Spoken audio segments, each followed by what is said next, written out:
आता पाहूया आज सादर झालेल्या अर्थसंकल्प संदर्भातल्या टॉप 9 बातम्या।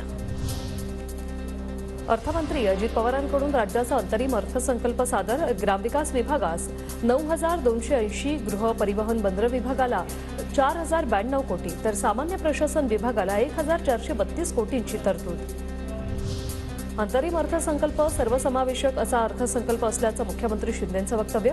पायाभूत सुविधा, रेल्वे अशा सर्व घटकांचा विचार करून सरकारनं सर्वसमावेशक अर्थसंकल्प सादर केलाय अशीही दिली प्रतिक्रिया।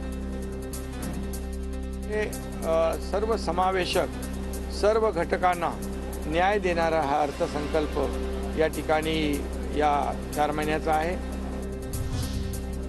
कंत्राटदार जोमात, शेतकरी कोमात असा अर्थसंकल्प। ठाकरेंची टीका। निवडणूक डोळ्यासमोर ठेवून तयार केलेलं हे बजेट। उद्धव ठाकरेंचा हल्लाबोल।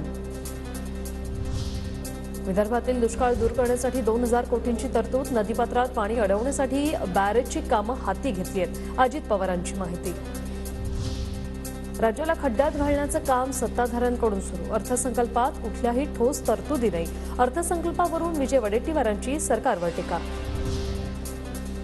अर्थसंकल्पातून महिला सशक्तीकरणाचा नारा। प्रत्येक जिल्ह्यातील 1,00,000 महिलांना शासकीय योजनांचा थेट लाभ मिळवून देणार। अर्थमंत्री अजित पवारांचं आश्वासन। 2023 पासून लेक लाडकी योजना सुरू तर महिलांना पिंक रिक्षा उपलब्ध करून देण्याची योजना प्रस्तावित।